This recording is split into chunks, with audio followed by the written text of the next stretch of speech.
script for his fourth novel. So please welcome Walter Woon.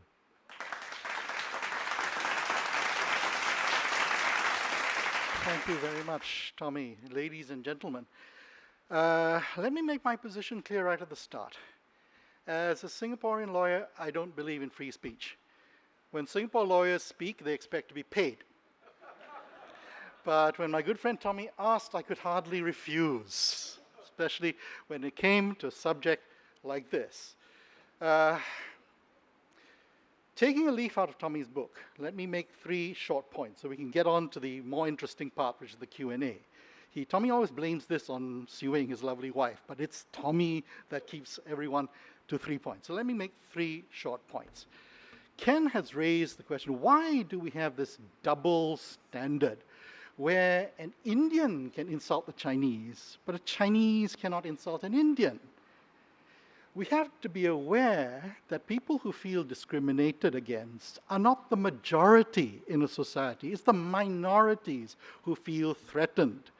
And therefore, when you have a member of a majority speaking disparagingly about a minority character, people get sensitive. Whereas if the underdog bites back, we applaud.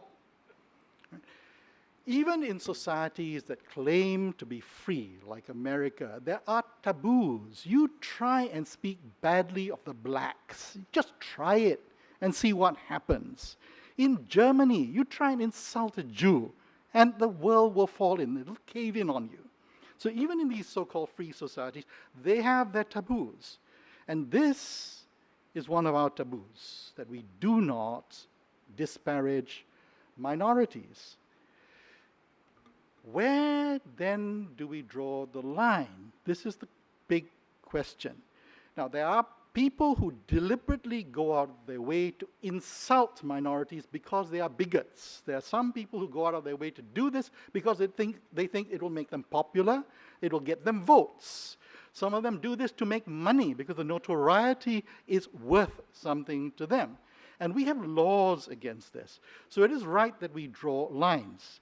The question is, what happens when it is not deliberately insulting? What happens when people are oversensitive or do not have the full facts, which is what happened, unfortunately, to Porn Masala. It was that trailer that did you in, Ken, not the film. The trailer was oversexed. It was oversold. It was over-controversial. That was the problem. On the field, when it came to the Films Appeal Committee, we received complaints from people who had never seen the film. Their complaints were based entirely on the trailer because of that sensitivity that we had. So that's why, that's the first thing. Personally, I watched Porn Masala. I did not find it offensive. I did not find it offensive. I voted to let it through. I would have been happy to let it through with M18, but I think I would have been in a minority of 1 on that. The Films Appeal Committee actually met twice on this, which leads me to the second point. It's the question of taking responsibility for your decisions. When you have a government servant making a decision on something like this, if he makes a decision that turns out to be wrong, that embarrasses his political masters, then he might, that's it. End of story, right? And therefore, there is always that push to be careful. Let's not be too liberal, not more liberal than him upstairs, right? So they think they hear their master's voice, and they hearken to that. And you cannot blame them because these are young civil servants. They don't kill their career right at the beginning. In this particular case, the Films Appeal, the Consultative Committee had actually voted 20-4. And therefore, it's hard for the censor to say, well, we're going to override what seems to be a pretty solid consensus that this is offensive. Hard for that. When it came to the Films Appeal Committee, we saw the whole film, and there were some who said, why should we go against the majority? But the point is that if we're just counting heads, then why have a film appeal committee at all? Why not just leave it at the consultative committee? The point is taking responsibility. We actually had to meet twice because after the first wave of complaints, we discussed this, there came a second wave of complaints. And some people wavered. They wavered. They actually wanted to say, all right, NAR, not for any release. No release at all. A minority of us held the line and said, no, we cannot buckle under just because some people dislike the trailer. But there was a sense, and I'm not at liberty anymore than Hannah to reveal what happened, but there was a sense among some people that while we may be happy personally to do this, others would be unhappy. And that seems to be a fairly common trait, that people are saying, we are okay, but somebody else is not okay, therefore we should not stand up. And this is a problem that has been endemic in Singapore for a long time. People are saying, let's watch out for, in case the heavens roar, we want to be sure that we are covered, right? And not just civil servants, even people who are not in the civil service seem to have that fear. So that is a fear of taking the responsibility for one's own opinions. We're always trying to say, we are ourselves personally liberal, but others are not so liberal, therefore let us not be standing out. In case, you know, when there's thunder on Olympus, if you're standing up, you get hit by the lightning straight away. That is the thing. The third and final point that I would like to make is this, that we cannot counteract bigotry, we cannot fight bigotry unless we are permitted to depict bigotry and mock it. We cannot do that. If we shy away from that, how are you going to change attitudes? This is the point, I believe, upon Masala, that you mock the Chinese bigot, that people come out not sympathizing with him, but saying, this is an idiot. He's a twit. We don't want to be like him.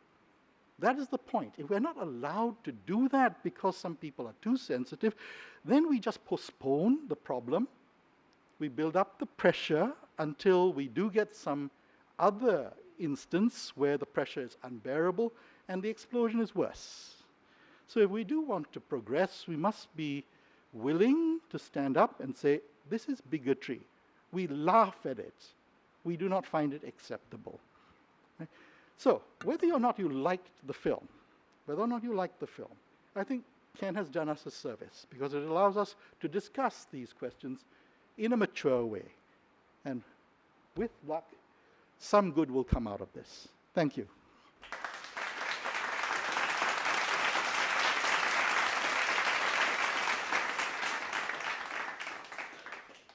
The time has come for you to ask us questions. So could you please go to the microphone, the three microphones. Hi, good evening. Thanks for the insightful sharing. I'm Sok King. I have two questions to ask. First is addressed to Ken. So if Professor Woon's comment that what did you in was the trailer and not the film, if, say, the authorities had asked you to change the trailer and not the film, would you still have seen it as censorship? And my second question is a little broader. It's about, it seems to me that many of the members of the panel saw the film as perhaps inappropriate because they felt that maybe Singaporeans would not be able to take it as satire, to understand the film as a piece of art on its as a whole. So to me, the issue is not about censorship, but more of how we can nurture our populace to be more sensitive to satire or art. Okay. So how do you guys, what do you all think about it? Thank you, all right. Yeah, So one question for Ken and the second question for any member of the panel. Can I have another questioner? Hi, I'm Navin. Just a very general question, because I don't think this was addressed. We talked a lot about community representation on our film commissions and our appeals board. But my question is to basically whoever can answer me. How are members chosen and who is a citizen in good standing, basically? So basically, who are the members? Sorry, so what's your question? How are the members of these committees chosen? The two committees, the panel, the panel and the committee, is it? Yeah, the films panel and the appeals committee. How are the members chosen and who is a citizen in good standing? And Basically, how are they representative of someone